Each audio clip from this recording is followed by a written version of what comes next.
एक बड़ी खबर है और दुखद खबर है। मुंबई में जो रेप पीड़िता थी उसकी मौत हो गई है। ये बड़ी खबर है इस वक्त की। मुंबई में रेप की पीड़िता महिला ने दम तोड़ दिया है। अस्पताल में एडमिट होने के लगभग 33 घंटे के बाद पीड़िता ने दम तोड़ दिया। पीड़िता की मौत हो गई है। मुंबई के निर्भया की अस्पताल में मौत। रेप के बाद बर्बरता का पूरा मामला, वही कहानी दोहराई गई जो दिल्ली में हुआ। इसलिए हम कह रहे हैं मुंबई के निर्भया जिसने दम तोड़ दिया। अस्पताल में भर्ती किया गया था। बेहद ही खराब हालत में जब पीड़िता को लाया गया तो डॉक्टर्स भी एक बार में समझ नहीं पाए थे कि किस तरह का केस है, वो भी हैरान रह गए थे। और इतनी ज़्यादा ख़राब हालत थी उस पीड़िता की कि मुश्किल था बचना। लेकिन 33 घंटे तक वो जंग लड़ती रही और अब वो ज़िंदगी से जंग हार गई। अंकुर, रोंगटे खड़े होते हैं खबर बताते हुए भी। आप बताइए अभी और इस पे लेटेस्ट जानकारी क्या है? देखिए, जो सबसे बड़ी और जो सबसे दुखद खबर है वो यही है कि जो पीड़िता है उसकी डेथ हो चुकी है। 33 घंटे बाद उसको बहुत कोशिश करी डॉक्टरों ने, यकीन मानिए, पर उसका ऑपरेशन भी किया गया था। जैसे ही वो उस हॉस्पिटल में लाई गई थी, परसों की रात को तकरीबन रात के 3 बजे के आसपास उसको लाया गया था और बहुत कोशिश डॉक्टर लगातार कर रहे थे।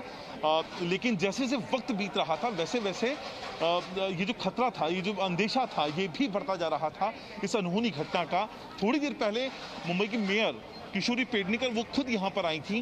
जब हमने उनसे सवाल किया था तब उन्होंने एक बड़ा इशारा हमें किया था कि 2 मिनट या 2 घंटे हम कोई जवाब नहीं दे सकते हैं। ये बात उनको जो हॉस्पिटल स्टाफ है, हॉस्पिटल के डॉक्टर्स हैं, उन्होंने इस चीज़ के बारे में कंफर्म किया था और इसीलिए उन्होंने हमसे कहा था कि 2 मिनट या 2 घंटे कुछ इस बारे में नहीं कहा जा सकता है कि क्या होने वाला है। और अब वो जो दुखद खबर है जिसका अंदेशा हम लोगों को लग रहा था वो आ गई है। पीड़िता की मौत हो चुकी है। अंकुर, पुलिस का एक्शन मोड मुझे बताइए इस मामले में अब तक क्या है, एक की गिरफ्तारी के अलावा? देखिए, फिलहाल पुलिस इस पूरी थ्योरी पे काम कर रही है क्योंकि जो सीसीटीवी निकल कर आए हैं, जो हम लगातार अपने दर्शकों को दिखा रहे हैं, उसमें अभी तक एक ही आरोपी है। उसके 2-3 अलग अलग सीसीटीवी हैं। पहले सीसीटीवी में वो महिला के साथ मारपीट करता हुआ दिखाई दे रहा है। हालांकि बहुत साफ तस्वीरें नहीं है लेकिन ये चीज़ एस्टेब्लिश हो रही है। दूसरे सीसीटीवी में वही आदमी फिर निकलकर सामने से जाता हुआ दिखाई दे रहा है। तो फिलहाल मोहन इस व्यक्ति का नाम है। इसके खिलाफ धारा 307 आईपीसी के सेक्शंस हैं, 307, 323, 376 और 504, इनके तहत मामला दर्ज करके अब कार्रवाई की जा रही है। इस बात को इन्वेस्टिगेट किया जा रहा है, वो क्राइम सीन क्या था। इसके अलावा ये महिला कैसे इस आदमी के चुंगल में फंसी, कैसे इंसिडेंट्स रहे, ये पूरा इस चीज को फिलहाल इन्वेस्टिगेट किया जा रहा है। पूरा मामला सामने कैसे आया, क्या इस पर और इंफॉर्मेशन है, पुलिस से बातचीत में क्या पता लगा? मैं चाहती हूँ इस पूरे मामले की जानकारी एक बार आप बता दें विस्तार से। देखिए, परसों की रात की घटना है। जो पुलिस अभी तक आधिकारिक तौर पे बता रही है वो यही था कि चूंकि मुंबई में कल गणेश चतुर्थी थी, गणेश जी की स्थापना हर घर में होती है, सार्वजनिक पंडालों में भी होती है और घर में भी होती है। जो बताया गया हमें वो यही बताया गया कि महिला की जो सिस्टर हैं उनके घर में गणपति आने थे, तो उनको लाने के लिए ये महिला निकली थी। वहीं पर यह आदमी मिलता है और ये पूरा इंसिडेंट होता है। ये पूरा दुर्दांत जो वाकया निकल कर आता है। मैं आपको बताऊं, हमारे पास कुछ तो ऐसी तस्वीरें, कुछ ऐसे वीडियो तो हैं जिनको हम दर्शकों के सामने दे भी नहीं सकते हैं। महिला के साथ सिर्फ रेप नहीं किया गया बल्कि उसके मानवीय अंगों को, जो शरीर के अंदर के मानवीय अंग हैं, उन तक को बाहर निकाल लिया गया। जब पुलिस उस महिला को उस हॉस्पिटल में लेकर आई तो उनके हाथ में वो मानव अंग थे अंदर के। तो इतनी गंभीर हालत में उनको यहाँ लाया गया। इंटरनल ब्लीडिंग बहुत ज़्यादा हो गई थी और यही वजह थी कि डॉक्टरों ने इमीडिएटली महिला को ऑपरेट किया। ऑपरेशन के बाद भी महिला लगातार क्रिटिकल होती रही उसकी स्थिति, उसको वेंटिलेटर पे रखा गया, लगातार कोशिश की गई। और अब से थोड़ी देर पहले ये खबर आ रही है कि जो महिला है उसने बहुत स्ट्रगल किया, लेकिन वो जिंदगी की ये जो जंग थी, शब्द कम पड़ रहे हैं, इतनी बर्बरता। आप क्या कहिएगा? निर्भया का जो ऐसा केस हुआ उसके बाद से ऐसे कितने केस देश में होते चले गए। मैं एनसीआरबी का आंकड़ा देख रही हूँ अंकुर, सिर्फ उस मुंबई में मैं बताती हूँ आपको, 2016 से मैं शुरू करूँ और 2019 पर आऊँ, 712 और 394। मतलब ये आंकड़ा 394 भी क्यों है?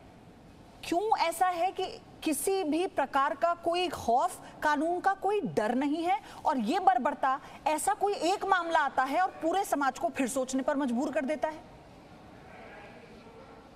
देखिए, दो चीजें हैं। पहली चीज, क्या हमारी कानूनी प्रक्रिया सही तरीके से काम कर रही है?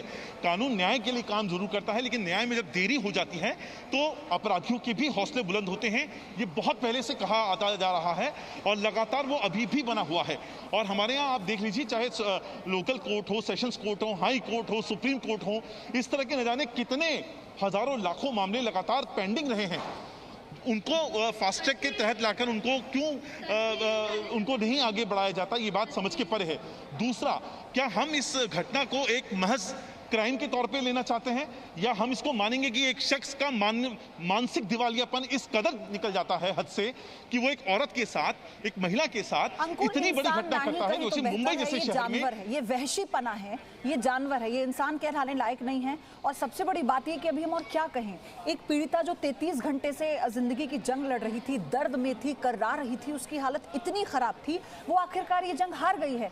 परिवार से हम क्या बात करें या उनसे क्या पूछें, क्योंकि इस वक्त परिवार को तो ये पता ही नहीं होगा कि उनकी अपनी बेटी चली गई है, वो करे तो क्या करे। इंसाफ की गुहार उन्हें भी होगी। लेकिन अभी की जो ताज़ा अपडेट है कि वो महिला जो 30 साल की उम्र बताई जा रही है, परसों की ये घटना है और उसे अस्पताल में भर्ती किया गया। 33 घंटे बाद उसने ये जंग वो हार गई, जिंदगी की जंग वो लड़ रही थी, लेकिन अब वो इस दुनिया में नहीं है।